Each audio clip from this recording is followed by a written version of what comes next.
My mate Jack was the first bloke I ever fancied. Not that I knew what it meant back then. At 12 years old, who did? Not me. All I knew was the brush of Jack's leg against mine was the catalyst for my first boner, and it was 3 long fucking years before it happened again. Chapter 1.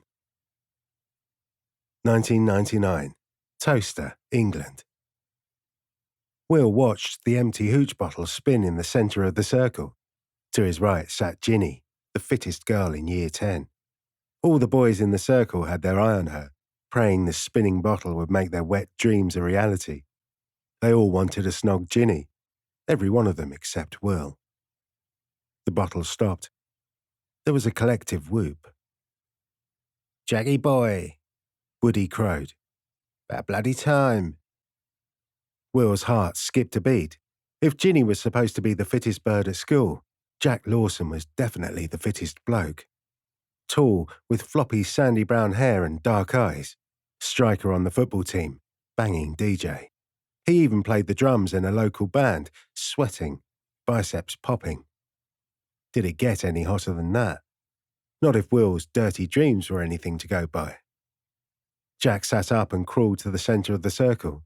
He took the bottle and spun it again, chucking a wink Ginny's way before he sat back. Everyone knew she had the hots for him. It was the talk of the school. Not that Jack seemed to care. He didn't give a toss what anyone said about him. Never had. The bottle slowed.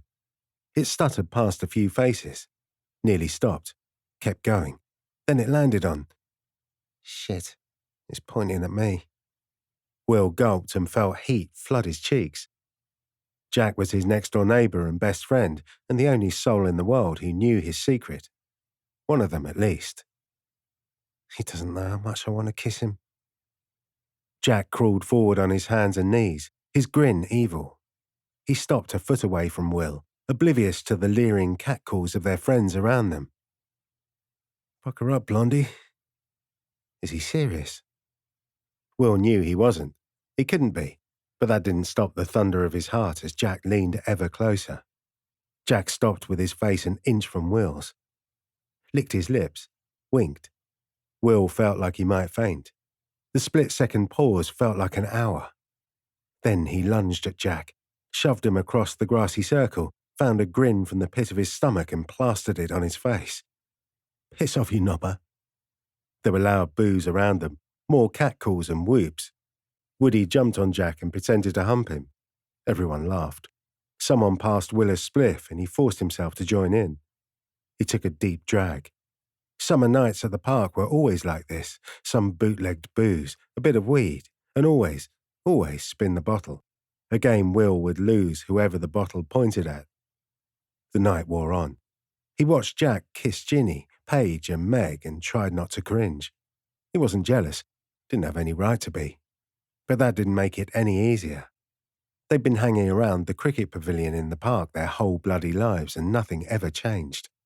Will loaded up on sugary alcopops and blazed a few more joints. Watching Jack snog birds didn't seem so bad through the haze of being stoned. Around 11, the Friday night gathering began to break up. It wasn't a school night, but most kids had curfews. Will watched them go and tried not to scowl as Ginny smothered herself all over Jack, trying to needle him into walking her home. "Oh, babe, you live miles away," Jack countered. "Rob's going your way, walk with him." Rob looked like the cat who got the cream.